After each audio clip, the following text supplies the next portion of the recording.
Looking at Macy's financials are important to see how they stand as a company and also within their industry.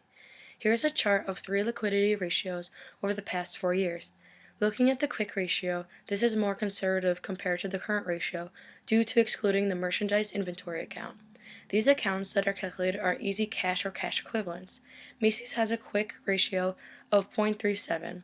This could be due to the fact that their merchandise inventory is so high.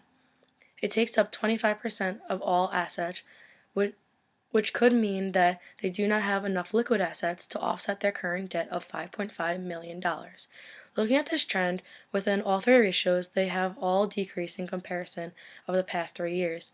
It doesn't look like they're doing so well this year in terms of liquidity, so hopefully they can figure out other ways to solve this issue. This chart shows the comparison of where Macy's is compared to its competitors. Macy's is here in orange, while JCPenney, TJ Maxx, and Bon-Ton are also shown. You can see that although Macy's does not have a very great quick ratio, the industry as a whole doesn't either.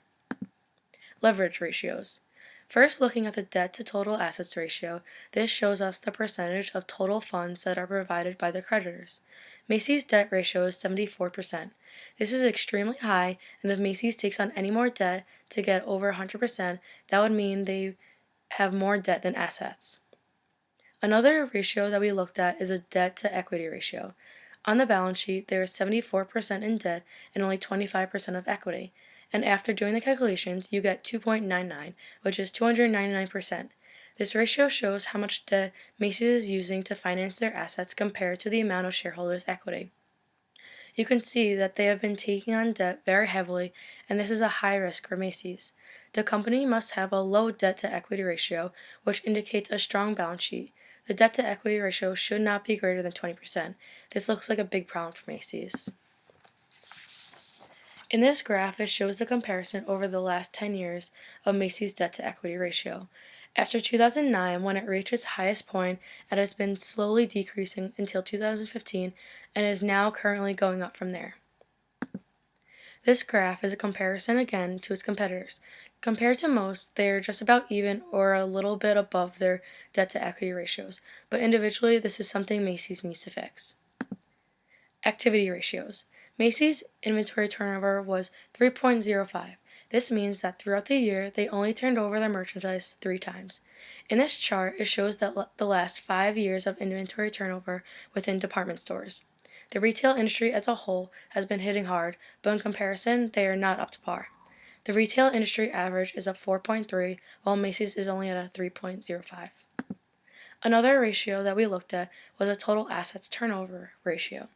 This calculates whether they have a sufficient volume of business for the size of its assets investment. Macy's has a 1.3 turnover. Generally speaking, the higher the ratio, the better. By comparing it to its competitors, it is most meaningful to see where Macy's is at. They are on the lower end of the scale of their major competitors, which could be a problem. Profitability ratios.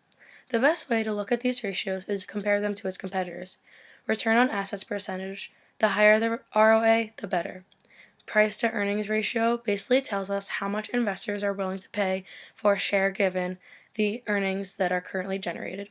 And the return on equity percentage, for a high growth company, you should expect a higher ROE. Generally, Macy's is at a decent standpoint in comparison to Kohl's, Dillard's, and Nordstrom. In conclusion, overall, the company is going through a tough time due to the nature of the industry that they are in, yet they're still near the top of their industry when compared to the competitors. Macy's ratios at the moment are low in comparison to historical records and industry standards as a whole.